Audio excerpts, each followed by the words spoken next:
অনেকদিন আগের কথা।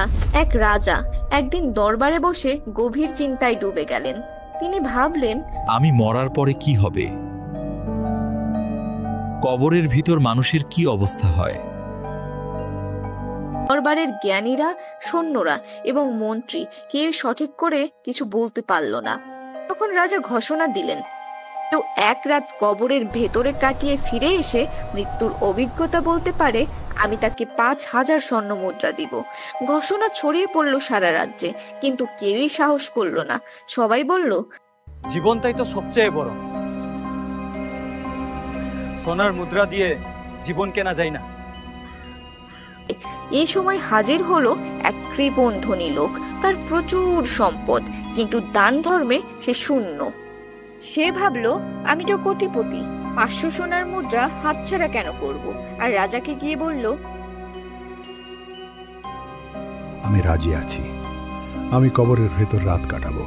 রাজা খুশি হয়ে নির্দেশ দিলেন, একটা কবর খোঁড়া হলো আর একটু ছিদ্র রাখা হলো, যেন লোকটা ঠিক আছে কিনা দেখা যায়। কিন্তু হঠাৎ পথে তার পেছনে পড়ল এক দরিদ্র ফকির। ফকির বলল, ভাই, এত টাকা পয়সা নিয়ে মরতে যাচ্ছিস? যদি আর ফিরে না আসিস তাহলে তো সবই বৃথা। কিছু দান করো। অমনি কৃপণ লোকটি রেগে গেল। তোরে দান করব? আমার টাকা আমার লাগবে। তবু লোক দেখানো একটা কৌশল করলো। পকেট থেকে বাদামের খোসা বের করে ফকিরের হাতে ধরিয়ে দিল। ফকির কিছু না বলে শুধু বলল, ঠিক আছে ভাই, আমি কিছু চাই না, তোর মনের ইচ্ছেই পূর্ণ হোক। পর লোকটিকে কবরের ভেতরে শুইয়ে দেয়া হলো। চারিদিক অন্ধকার, শীতল, নিস্তব্ধ। মাত্র কয়েক মিনিট কেটে গেছে, তখনই অলৌকিক কিছু ঘটলো। একটি বিষাক্ত সাপ গর্তের ছিদ্র দিয়ে ঢুকতে শুরু করলো। লোকটা আতঙ্কে জমে গেল। আজই বুঝি আমার শেষ দিন। তবে এত টাকা, এত সম্পদ, কোনোটাই রক্ষা করতে পারবে না। তো ঠিক সেই মুহূর্তে হালকা বাতাসে উড়ে এলো বাদামের সেই খোসা। হ্যাঁ, ফকিরকে দেয়া সেই তুচ্ছ দানের খোসা।